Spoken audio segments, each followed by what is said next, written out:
When leaving the house, a standard way to announce your departure is by saying, "I'm heading out now." This phrase is clear and appropriate for both home and office settings.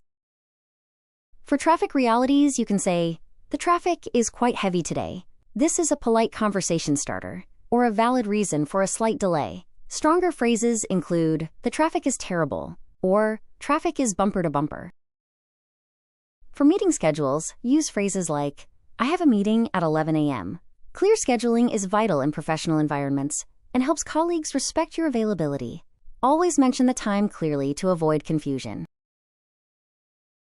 In task management, for collaboration you can ask, "Can you send me that file?" For productivity, the idiom "let's get down to business" means starting the serious work.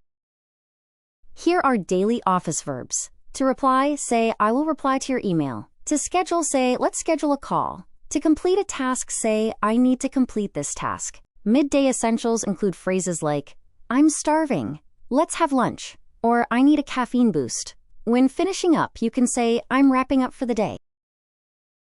Have a great day ahead. Remember to practice daily to